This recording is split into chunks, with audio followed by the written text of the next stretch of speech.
I spent some time getting to know an actual cult recruiter.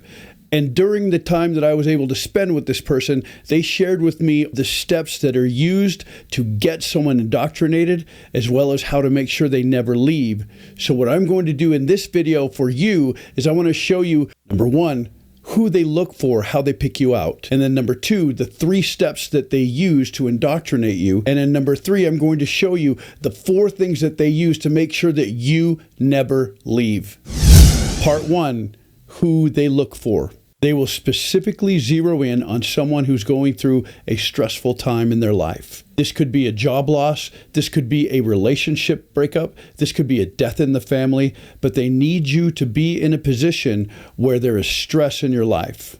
However, if they're really good, even if you're not in that position, if you are suggestible enough, and I'll tell you how to understand who is and who is not in a minute. If you are suggestible enough, they will ask you to recount a time to them to put yourself mentally in a position where you went through that stressful time. The reason why they do this is the more stress neurochemicals that are running through your brain, like cortisol, the more quickly you will grab onto anything that looks like it is firm, unwavering, and safe. Once you're in this stressful position, you are vulnerable. One way to look at someone and see if they're suggestible or not is a little body language trick where you're looking for what's called facial etching. Part of that is look at the lower eyelids of whoever it is that you're talking to. If they've got wrinkles under their lower eyelids, that means that they've been really skeptical most of their life, because everything that we do with our face carves lines eventually. And if you're more skeptical, you will wrinkle in your under eye as you kind of analyze what people are saying. These are skeptical lines, and if you've got a lot of them, you're not very suggestible. But if it's nice and smooth, more than likely, you're very suggestible. Now to get to the second part.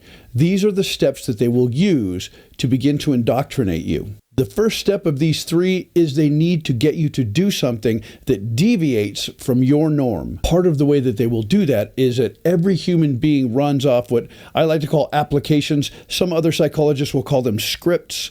But each one of these applications that we use are specific to what we are doing. Like when you're driving home and you don't remember the drive home because you were thinking about something else. Your brain was running the app to drive home.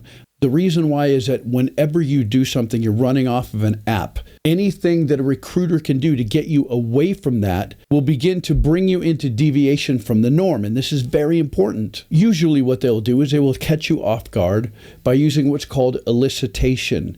They will not ask you questions. Instead, they will make bold statements. And these will be statements that you know the answers to, and they will get them wrong on purpose, which will force your brain to want to do what's called the need to correct the record. An easy way to do something like this is just see what people are wearing. If they're wearing something that has to do with a state that they used to live in or a college that they went to, tell them something about that state or that college that has a team and get the name wrong on the team. They may say something like, "Oh, I see that you're wearing a shirt from Florida. My mother used to live in Tampa Bay, and that football team, the Tampa Bay Wildcats, they're terrific." Well, anyone that knows football knows that Tampa Bay is the Buccaneers. So that will trigger the need to correct the record. This will get them out of their usual. This will get them out of their norm. And all of a sudden, they will tell you, no, it's not the Wildcats, it's the Buccaneers. All that they will do is lean in on that and then begin to talk to you about something that you are interested in.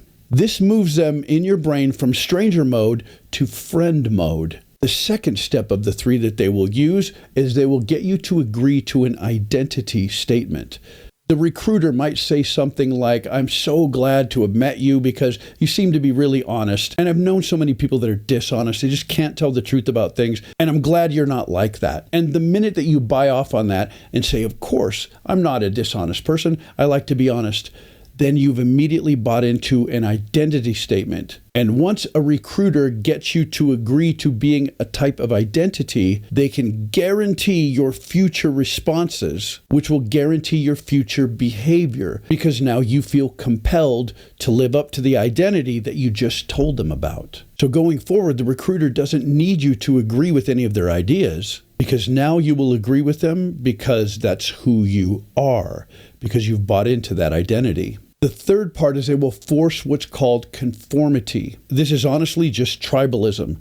Everyone wants to be a part of a tribe. As human beings, we are tribal people. We want to be around people that are like us and that we want to be like. In addition to that, all people are afraid of standing out from the tribe and taking an opposing stance to what the group of people are agreeing to. Dr. Solomon Asch did many experiments like this, where they would take a group of people that were in a room and they would pass out papers with what's called the lines experiment. As you can see on these lines, if you look on the left, that's the target line. You're supposed to pick A, B, or C that is the same size as the target line. What would happen is you would be the only person that wasn't in on the experiment. The rest of the people in the room would be in on it. And one by one, the teacher would go around and say, which one matches the target line? And they would say B, but clearly C is the correct one. So one by one, the teacher would go around the room and every single student would say B. So by the time it got to you, you would be too afraid to stand out. You'd be too afraid to go against the tribe. And then you would be second guessing yourself that maybe you're just not seeing something that they're seeing. And so you would say B to go along with the tribe. And the way that a recruiter will use this is that they will find out something you are interested in during the conversation, whether you're an athlete or whether you're a scholar, whether you're an artist, maybe you're a teacher. And what they will do is they will want to introduce you to someone in their group that is also an athlete or an artist or a scholar or a teacher. And now you will have met someone like you and someone that you want to be a part of the tribe with. And at this point, you will be invited to come to some sort of a meeting. And if you have fallen into the trap of 1, putting them in the friends category, and 2, buying into the identity that they assign to you, and 3, going along with the idea that you would like to be a part of that tribe, you're going to go to a meeting. Now I want to show you how they keep you there so that you never leave. Many other psychologists use an acronym for something I'm going to show you. The one I like to use is called GOLF. That's GOLF. And they will use all of these to pressure you to not leave the group.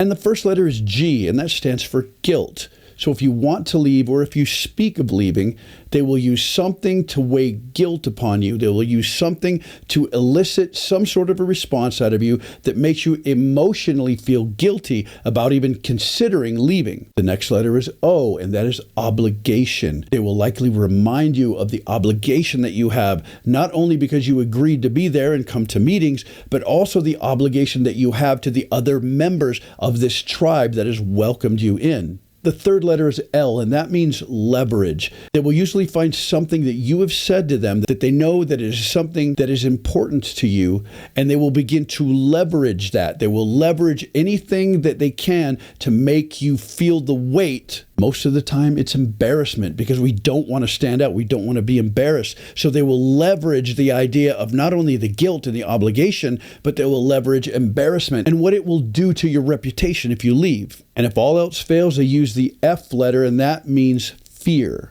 This is where they will say things that involve your family or your friends or your job or some other organization that you belong to. And you will begin to feel as though if I step away from this, they're going to make trouble at my job. They may make trouble with my marriage. They may make trouble with my children. And all of this triggers your limbic system, which runs all of your emotions. And more than likely, if you are afraid of any of those 4 items, whether it be guilt or obligation or leverage or fear, you will likely stick around. There is much more to this, but I don't want to share a ton more with this one because it gets into very dangerous information.